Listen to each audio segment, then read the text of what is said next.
Hey, Kingdom family, how we doing today? I hope everybody is doing amazing. Today for our love series, we'll be speaking about love sometimes requires letting go. Elsa that shit expeditiously too. Just let it go. Let it go. The scripture we'll be reading today is coming out of Ecclesiastes 3:1. It says, "To everything there is a season." Kings and queens. All right.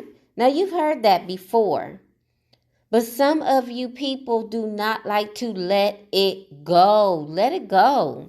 Just let it go. It didn't work out. You had a great time. You had a great experience. You learned a lot.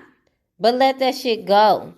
It is very pathetic for adults, all right, to not be able to let things go. It kind of reminds me of when you are trying to take a pacifier from a kid that sucked pacifiers and relies on pacifiers, okay?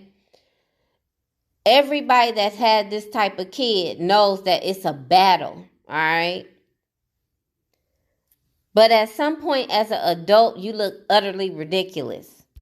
If the relationship, friendship, whatever ship it was, has ran its course, you should be more than willing to let it go. Instead of you thinking about all the things that you shared with this person, whether good or bad, and the lessons behind it, you want to hold on to the stuff that's not worth holding on to, okay? If it didn't work, it didn't work. What you need to actually do is you need to look at, is there something that I did personally to make it not work out for me? Or is it something that they did, or was it just not a match, a vibrational match? Another truth about love is that sometimes love requires this release, okay?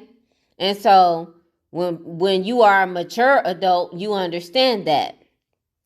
Not every relationship that you've ever been in is meant to last forever. You know, there's growth spurts that you go through in relationships. And we don't have a blueprint as to how to be in a relationship. So you have to actually be in relationships with people to see if it's actually a good fit or not. Some relationships enter our lives to teach us lessons. Some of them enter our lives to reveal the truth about ourselves. And some of them enter our lives to help us grow into the next version of who we are becoming. Okay, kings and queens. And so that's why you look ridiculous and toddler-like when you're trying to hold on to something and it's not what your portion is for your future, okay? A lot of these seasons change in relationships. Sometimes they change for the better, sometimes they change for the worse.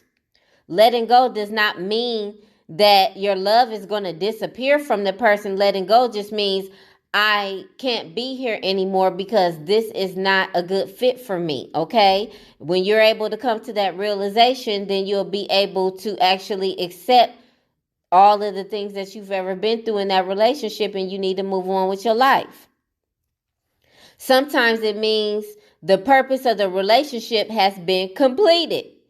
In my personal situation, I was married for almost 10 years to a person, but I wasn't meant to actually be with them forever. I was actually meant to learn lessons behind that relationship, okay? And any other previous relationship I had been in. Now that I'm single, I'm able to see the big picture as to why that relationship would never have worked for me. And I'm also able to see the lessons that I was supposed to learn from those relationships.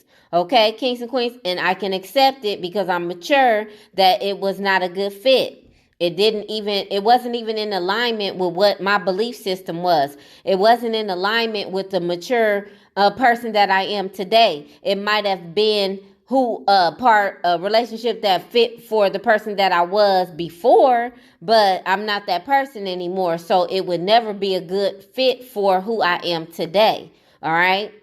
I also learned the growth portion of that relationship and where I could never be where I am today had I stayed. All right. Holding on to what God is asking you to release can create unnecessary suffering. In my previous relationship, I suffered because I was told by God a long time before I left that I needed to leave, okay? It was clear, it was concise, it was evident, all right, kings and queens? A lot of you guys are in relationships where God is telling you to let it go. It is clear, it is concise, it is evident that you need to let that shit go, all right? Love is not about holding on. Love is about being in total alignment with what God has for you, okay? Sometimes you have to trust God in love enough to let go of things, because what you're not understanding on the other side of the letting go is there's something that's way better that you're not expecting to actually be a part of. There's something way better that God has for you, and because you cannot let go of a past situation with a past person that is out of season, then you're not able to see what God actually has that's in better alignment with you, okay? Kings and queens, stop being afraid and fearful of letting go of people because you don't know what's on the other side of your greatness, okay? Let's start actually looking at it from a perspective of what if what God has for me is going to be way better than what I'm currently dealing with? What if I can actually be happy for once? What if I am meant to have more? Okay, that's how I need you guys to look at that from that perspective, instead of thinking that the current situations that you are in is just all that you're supposed to receive. That's all in your portion. That's not realistic, okay? Don't keep yourself stagnant in a toxic and a situation that is not growing at all. You're literally repeating cycles over and over and over again. Do not keep keeping yourself in that situation for the sake of being afraid of what's on the other side of what God has for you. Okay, Kings and Queens, I love you so much. I'll talk to you soon.